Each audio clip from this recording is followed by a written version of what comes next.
नमस्कार, स्वागत है आपका। आपके साथ मैं दीपेश बरकले। ओबीसी आरक्षण को लेकर सुप्रीम कोर्ट के फैसला आने के बाद यह तय हो गया कि अब निकाय और पंचायत चुनाव ओबीसी आरक्षण के साथ ही होंगे। लेकिन कोर्ट ने जितना आरक्षण दिया है उससे ओबीसी महासंघ खुश नहीं है।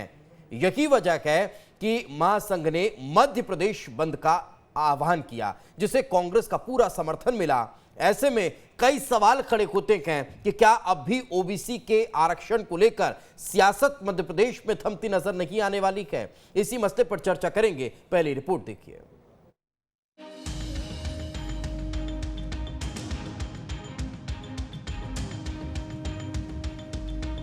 ओबीसी आरक्षण को लेकर मध्य प्रदेश में रार थमने का नाम नहीं ले रही है।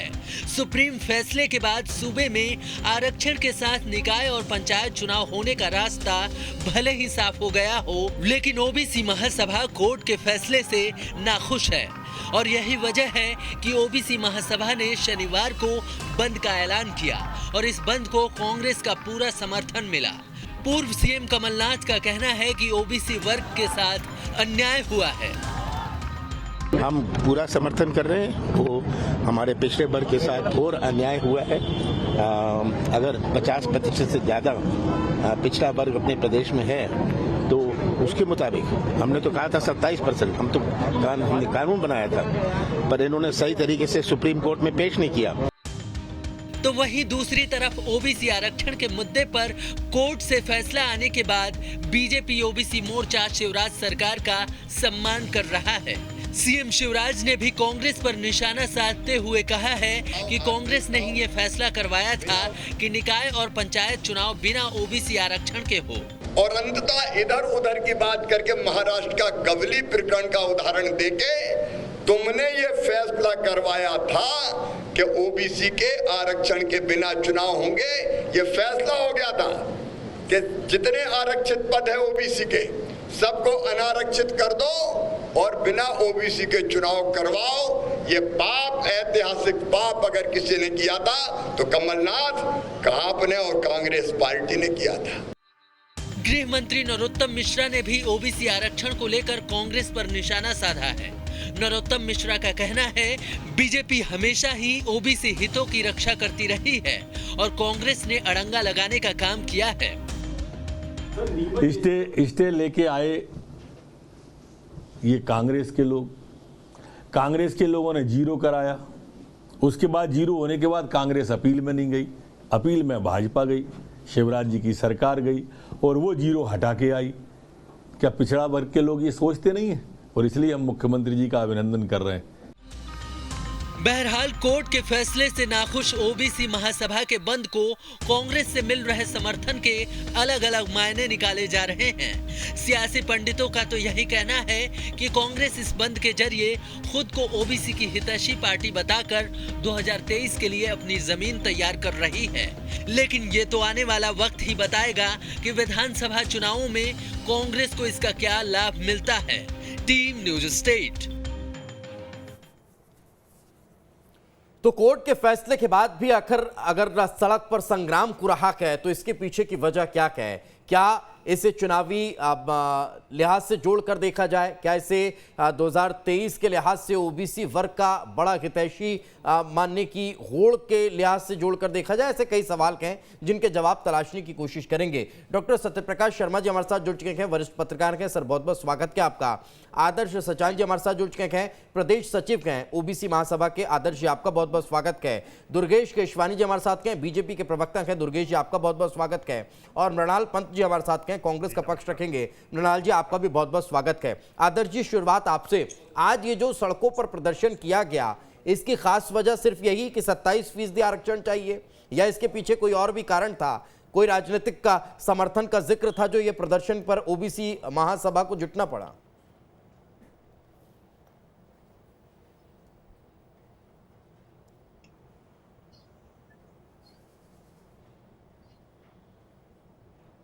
आदर्श जी, आप अगर मेरी आवाज़ सुन पा रहे हैं, लगता है आदर्श जी से संपर्क नहीं हो पा रहा है। मृणाल जी, क्या कांग्रेस पार्टी को कोर्ट के फैसले पर भी विश्वास नहीं, भरोसा नहीं? उसके विरोध में आप लोग सड़कों पर उतर आए।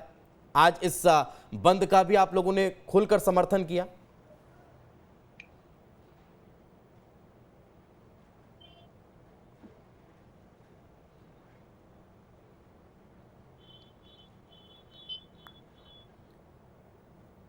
मृणाल जी, क्या आप मेरी आवाज सुन पा रहे हैं? लगता है संपर्क नहीं हो पा रहा है। डॉक्टर सत्यप्रकाश का ही रुख करते हैं। सर, कैसे देखते हैं इस पूरे परिस्थिति को, जब कोर्ट आदेश कर देता है, फैसला सुना देता है, ओबीसी आरक्षण के साथ चुनाव संपन्न होने लगते हैं, उसके बाद चाहे भारतीय जनता पार्टी हो या कांग्रेस को, दोनों अपने अपने स्तर पर ओबीसी का हितैषी अपने आप को जताने के लिए, बताने के लिए एक बार फिर एड़ी चोटी का जोर लगाती नजर आती है। क्या खास वजह इसके पीछे हो सकती है? जी दीपेश जी, बहुत अच्छा प्रश्न है आपका। देखिए, आज का जो एपिसोड है, चाहे वो कांग्रेस का रहा हो या ओबीसी संगठन जो कांग्रेस के साथ गया वो, या वो संगठन ओबीसी का जो आज शिवराज सिंह चौहान का सम्मान कर रहा हो, ये कहीं ना कहीं दोनों पॉलिटिकल पार्टीज में इस वर्ग के हितैषी होने की होड़ है, जिसका फायदा ना केवल इस चुनाव में यानी कि लोकल बॉडीज में और पंचायत पोल्स में मिले, बल्कि 2023 को फोकस करते हुए ये चीज आज हुई है। क्योंकि पता है कि 51% से अधिक इस वर्ग का पॉपुलेशन है, तो इस आधार पर यह कहा जा सकता है कि इसको मुख्यतः दोनों पार्टी फोकस कर रही है। अब देखिए, सुप्रीम कोर्ट का जो ऑर्डर आया है, सुप्रीम कोर्ट के ऑर्डर ने, एक तो सबसे पहले तो मध्य प्रदेश सरकार की एक बड़ी जीत है, ये यथार्थ है। क्योंकि आपने देखा होगा कि महाराष्ट्र में without the OBC reservation polls conduct होंगे, लेकिन ठीक उसके उलट मध्य प्रदेश ने एक तत्परता दिखाते हुए जो application for modification of the supreme court जो आवेदन लगाया था, उसमें उसकी बात को मान्य करते हुए उन्होंने कहा कि 1992 में इंदिरा साहनी जो वर्डिक्ट आया था, इंदिरा साहनी केस में जो वर्डिक्ट सुप्रीम कोर्ट का था, उसको मद्देनजर रखते हुए 50% की लिमिटेशन को ये क्रॉस नहीं करना चाहिए। एक बात तो उसमें एक चीज आती है कि देखिए, आपको मैं थोड़ा सा आधा मिनट के लिए ले जाऊंगा कि अगर ये दोनों पॉलिटिकल पार्टी चाहती तो ये स्थिति शायद मध्य प्रदेश में नहीं बनती, क्योंकि 92 के बाद आपने देखा होगा कि 9th शेड्यूल एक ऐसी जो सूची है, नौवीं सूची, जो 1951 में कॉन्स्टिट्यूशन में अमेंडमेंट करके बनाई गई थी। उसका तात्पर्य ये था, हालांकि वो भूमि सुधार और जागीरदारी प्रथा को समाप्त करने के लिए थी, लेकिन भूमि सुधार को अब बढ़ावा देने के लिए, लेकिन उसने एक बड़ा रास्ता तय किया कि चाहे केंद्र सरकार हो या राज्य सरकार हो, ये दोनों सरकारें अगर कोई ऐसा कानून लाती हैं जिसको जरूरी है, यानी वहां पर लोगों का राइट्स अगर ब्रीच हो रहा हो तो कानून ला सकती, उसका जुडिशियल रिव्यू नहीं होगा, यानी कि वो उसके दायरे से, न्यायिक दायरे से दूर हो जाएंगे। चाहती तो दिग्विजय सिंह की सरकार, आपने देखा होगा 93 से लगातार 2003 तक रही, इसके बाद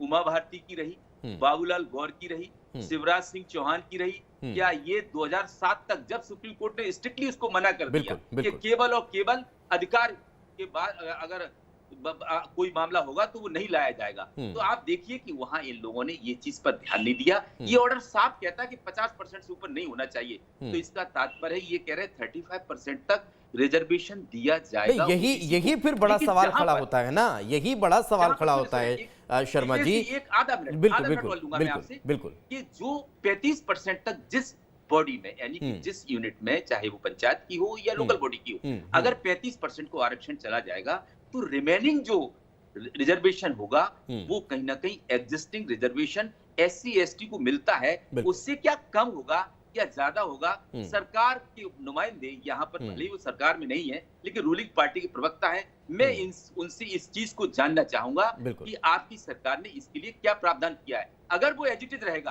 क्योंकि वो जो रिजर्वेशन है वो कास्ट वाइज है, जबकि बैकवर्ड का जो रिजर्वेशन है वो कहीं ना कहीं उनकी बैकवर्डनेस एंड कम्युनिटी की बैकवर्डनेस के आधार पर दिया जाता है, तो ये कहीं ना कहीं इसने एक असमंजस की स्थिति पैदा करती है। वो अब जब नोटिफिकेशन आएगा तब देखना होगा कि किस तरह से इसका डिस्ट्रीब्यूशन होता है। और कहा यह जा रहा है कि अगर वहाँ SC ST की जो वोटर संख्या है वो अगर कम है, उसका परसेंटेज कम है, तो उनको उतना देकर बाकी जितना बचता है वो OBC को दे दिया जाएगा। इस तरह का शायद नोटिफाइड करने का प्रयास होगा। नहीं, संविधान वो संविधान का है, वो एक्चुअली राइट है। नहीं, बिल्कुल Actually बिल्कुल। संविधान अब की वो बात- अंडर 50 कितना रखते हैं, ये भी एक बड़ा सवाल है। एक जो आपने 9वीं सूची का जिक्र किया, बाद में जब वो मोडिफाई हुई, उसके बाद अब यही सवाल खड़ा होता है ना कि जब आपने 27% की घोषणा की तो वो किस आधार पर की, और अब अगर आप 35 और 40 और 45 की बात कर रहे हैं तो वो कैसे दे पाएंगे, ये बड़ा सवाल। मैं लौटता हूं, हमारे साथ आदर्श जी हैं। आदर्श जी, आज का ये जो बंद का आह्वान हुआ, इसकी खास वजह क्या सिर्फ 27% थी?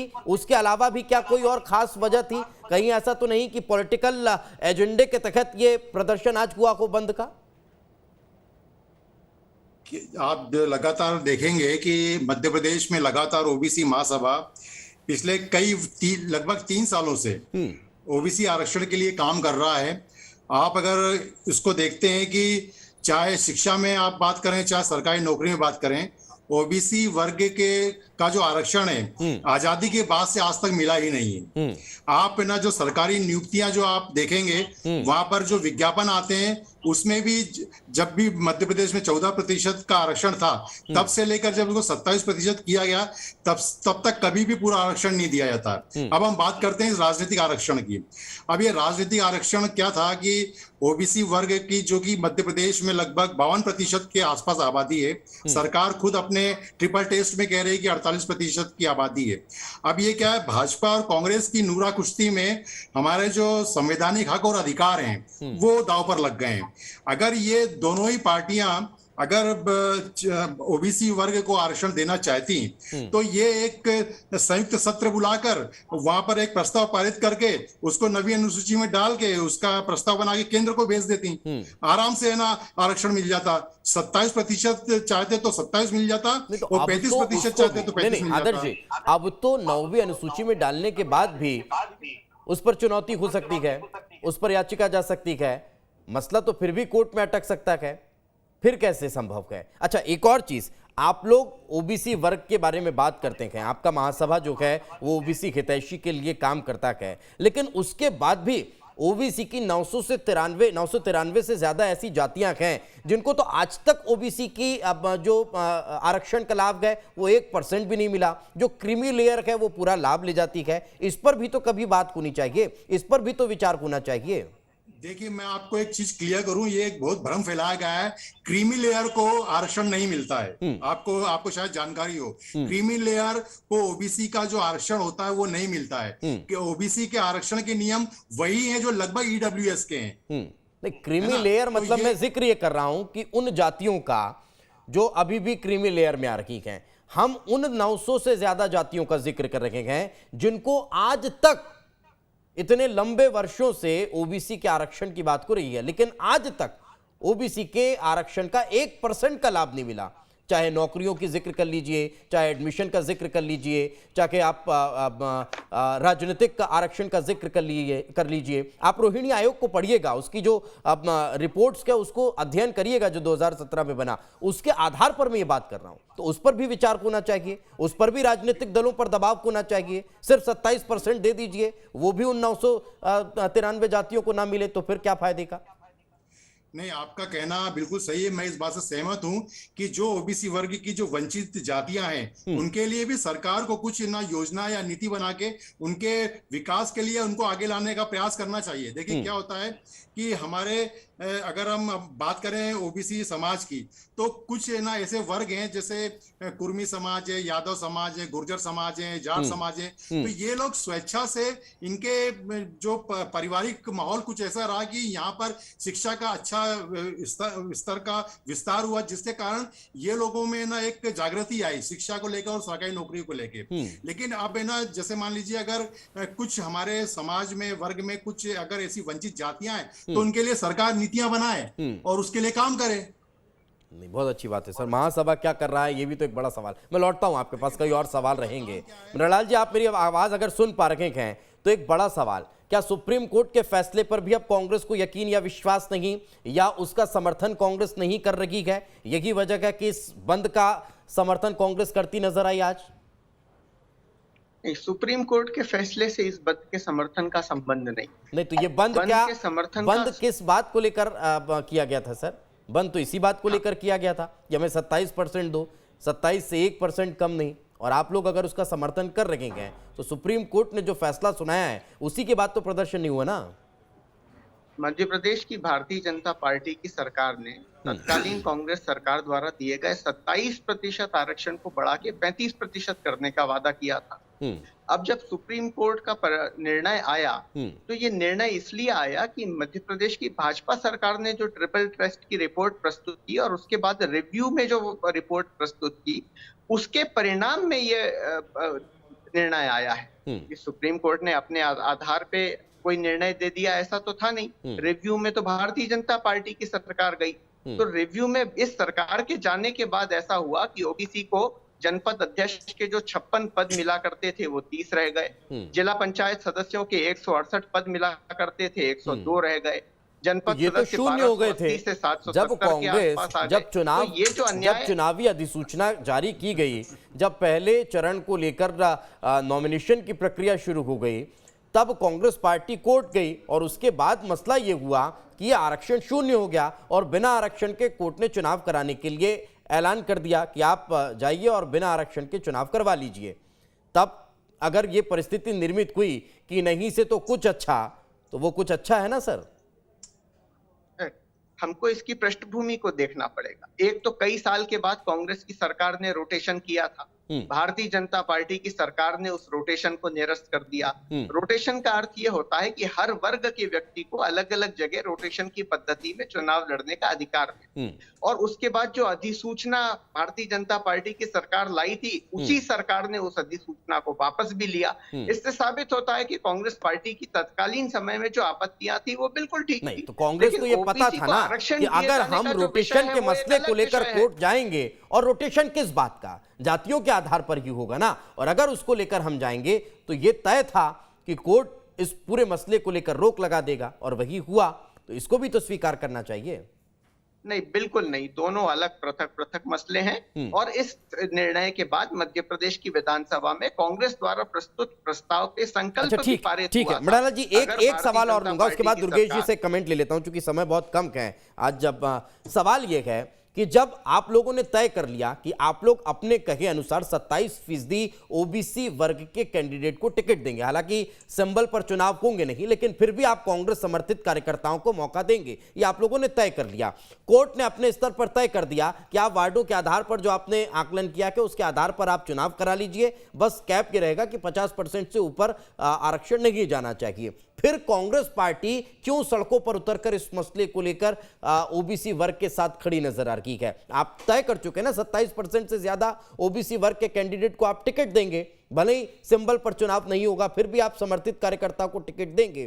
फिर किस बात को लेकर हंगामा?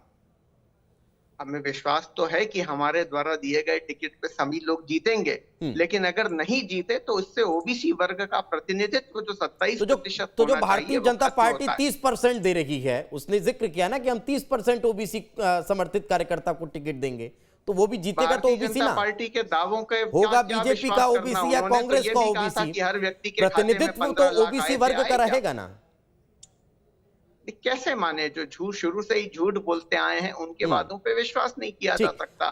संवैधानिक तरीके से दिया गया आरक्षण एक अधिकार है, और पार्टियों का निर्णय जो अपनी ओर से वो स्वप्रेरित निर्णय है। वो मतलब आप लोग जो कह रहे हैं वो स्वप्रेरणा से, अब ये भी तय होगा कि 27 दे पाएंगे नहीं दे पाएंगे, ये भी अपने आप में जिक्र करता है ना। खैर मैं लौट रहा हूं दुर्गेश जी। हम तो वचन पर खरे रहने वाले लोग हैं, हमारी ओर से 27% का वादा 100% पूरा होगा। दुर्गेश जी 27-35 आप तो दिला रखे थे, 14 पर संतुष्ट हो गए, उसके बाद भी सम्मान समारोह?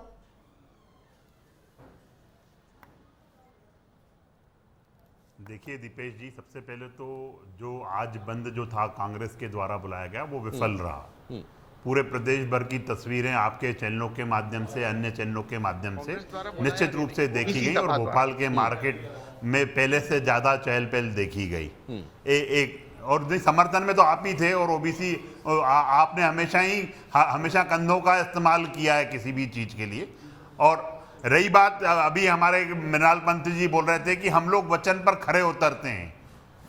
वचन पे खरे वो उतरते हैं जो भगवान श्री राम ने वचन लिया था। मृणाल जी उनके पिताजी का वचन पूरा करने के लिए उन्होंने 14 वर्ष का वनवास झेला, और कमलनाथ जी ने सत्ता प्राप्ति के लिए, कांग्रेस ने सत्ता प्राप्ति के लिए 973 वचन दिए जो एक भी पूरा नहीं कर पाई। अब आ जाए अपन आज के मुद्दे पर, जो दीपेश जी जो बात पूछ रहे हैं। दीपेश जी, मुख्यमंत्री हमारे शिवराज सिंह चौहान जी ने स्पष्ट कर दिया था विधानसभा के पटल में, हम अगर चुनाव में जाएंगे तो ओबीसी आरक्षण के साथ जाएंगे।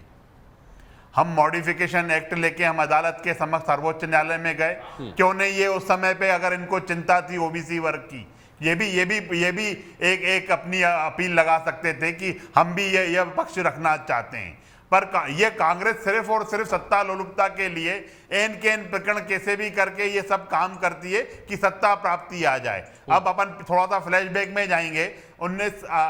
2018 में जब कमलनाथ जी की सरकार बनी, वक्त बदलाव की बात होने लगी, लोकसभा चुनाव थे, तो 29 सीटों के टाइम पे जो लोकसभा की सीटें, कमलनाथ जी ने ये शगुफा छोड़ा कि हम 27% ओबीसी को आरक्षण देंगे। कमलनाथ जी चुनाव हार गए, पूरी तरह से हार गए। 29 में से 28 सीटें वो हार गए और यही कारण रहा कि कमलनाथ जी ने उसको ठंडे बस्ते में डाल दिया। हमारी सरकार थी, माननीय शिवराज जी थे, जिन्होंने जो सुप्रीम कोर्ट की रोक थी उनको हटाकर बाकी सब चीजों में, यहां तक कि नीट की परीक्षा में भी हम लोगों ने आरक्षण को दिया। रही तो बात उसमें भी दुर्गेश जी कैप तो उसमें भी लगा है ना। फिर अगर कल को सुनिए ना दुर्गेश, झूठ बोल रहे हैं। अगर कल को एक मिनट दीपेश जी, पहले मेरी बात आ जाने दीजिए। मैं आपके मैं एक प्रश्न का उत्तर दूंगा। बोलिए। मैं एक प्रश्न का उत्तर दूंगा। और अब ये बोल रहे हैं कि भाजपा झूठ बोलती है। अरे झूठ तो आपके राहुल गांधी जी आके मध्य प्रदेश की जमीन पे बोल गए थे हम कर्जा माफ करेंगे। फिर उस कर्जे को आपने उसको मॉडिफाइड किया, 2 लाख कर दिया। फिर पहले बोला हम 5,000 से 7,000 वालों को देंगे। ये सिर्फ झूठ बोलने वाले लोग हैं। और अरे आप तो सिर्फ झूठ बोलने, मैं आप ही की बात का जवाब दे रहा हूं, वो भी आपको बुरा लग रहा है, आपको विचलित कर रहा है। तो जनता को क्या नहीं करता होगा दीपेश जी। मध्य प्रदेश की जनता ने इन पे भरोसा किया था।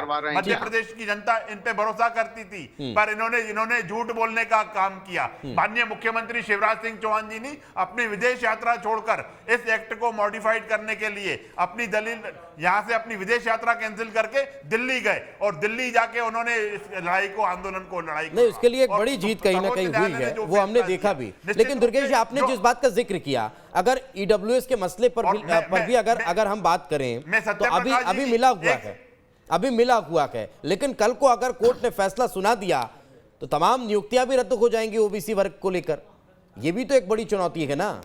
हम अभी तो दे देंगे, अभी आप 35% की वकालत भी कर दीजिए, लेकिन यही है ना, 50% से ज्यादा कैसे संभव हो पाएगा?